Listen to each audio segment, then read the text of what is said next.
जानना चाहिए कि कुर्बानी क्या है। तो कुर्बानी मखसूस जानवर को मखसूस दिन में सवाब की नियत से ज़बह करना कुर्बानी है। कुर्बानी हज़रत इब्राहीम अलैहिस्सलाम की सुन्नत है जो उम्मत मुहम्मदिया के लिए बाकी रखी गई है, और हुजूर अकरम सल्लल्लाहु अलैहि वसल्लम को कुर्बानी करने का हुक्म दिया गया। इरशाद फरमाया गया, फसल्लि लिरब्बिका वन्हर, तुम अपने रब के लिए नमाज पढ़ो और कुर्बानी करो। उम्मुल मोमिनीन हज़रत आयशा सिद्दीक़ा रज़ियल्लाहु ताला अन्हा से रिवायत है कि हुजूर अकरम सल्लल्लाहु अलैहि वसल्लम ने फरमाया कि ईद के दिन कोई अमल इब्ने आदम का अल्लाह के नज़दीक कुर्बानी से ज़्यादा महबूब नहीं। वो जानवर क़यामत के दिन अपने सींगों और बालों और खुरों समेत आएगा। बेशक कुर्बानी का खून ज़मीन पर गिरने से पहले पहले खुदा के नज़दीक मकामे कबूलियत में पहुँच जाता है। लिहाजा कुर्बानी को खुशदिली से करो। एक सवाल है कि अगर किसी के पास सिर्फ एक तौला सोना हो तो क्या उस पर कुर्बानी वाजिब होगी?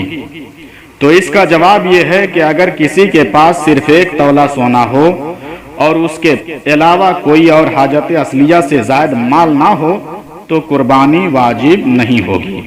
अगरचे एक तौला सोने की कीमत फी ज़माना 52.5 तौला चांदी की मालियत से ज़ायद बनती हो।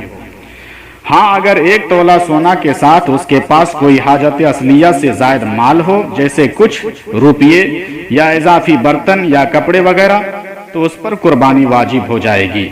लिहाजा जिनके पास एक तौला सोना या चंद तौले सोना हो तो वो इस मसले का ज़रूर ख्याल रखें कि अमूमन उन पर कुर्बानी वाजिब हो जाती है, क्योंकि सोने के अलावा कुछ न कुछ इजाफी सामान घर में ज़रूर होता है। एक सवाल और है कि अगर साहिब निसाब मुसाफिर सफर से घर वापस पहुंच जाए तो क्या अब उस पर कुर्बानी वाजिब होगी?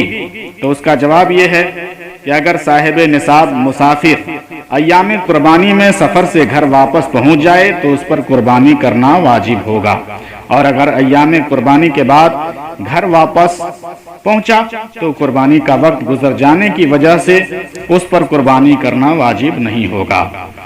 एक सवाल और है, अगर किसी शख्स पर कुर्बानी वाजिब हो और वो अपनी तरफ से कुर्बानी करने के बजाय अपने माँ बाप के तरफ से कुर्बानी कर दे तो क्या माँ बाप की तरफ से की गई कुर्बानी दुरुस्त होगी या नहीं?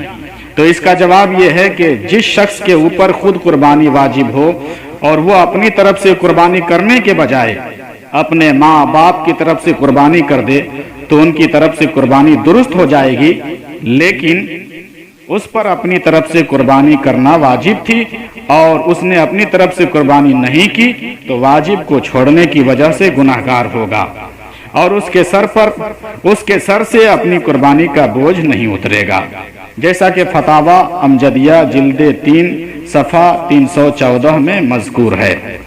एक सवाल और है, अगर कोई शख्स मालिक निसाब हो मगर उसके पास नकद रकम ना हो तो क्या उस पर कुर्बानी वाजिब हो?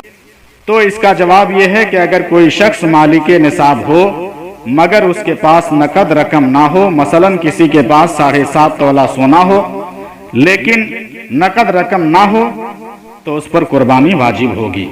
लिहाजा वो या तो सोना बेचकर कुर्बानी करे या किसी से कर्ज लेकर कुर्बानी करे, जैसा कि फतावा रज़विया जिल्द 20 सफ़ा 370 और फतावा अमजदिया जिल्द 3 सफ़ा 315 में मज़कूर है।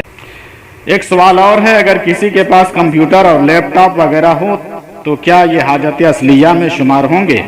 तो इसका जवाब ये है, अगर किसी के पास कंप्यूटर और लैपटॉप वगैरह हों और वो उनको फ़र्ज उलूम सीखने के लिए इस्तेमाल करता हो या रोज़मर्रा के इस्तेमाल में लाता हो, खाह रोज़मर्रा का इस्तेमाल घरेलू हो या कारोबारी, तो ये हाजत असलिया में शामिल होंगे, और अगर उनका गैर ज़रूरी इस्तेमाल करता हो तो ये हाजत असलिया में शामिल ना होंगे।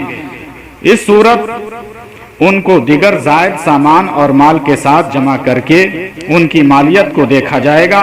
अगर उन सब की मालियत 52.5 तौले चांदी की मालियत तक पहुंच जाए तो कुर्बानी वाजिब होगी, वरना कुर्बानी वाजिब नहीं होगी।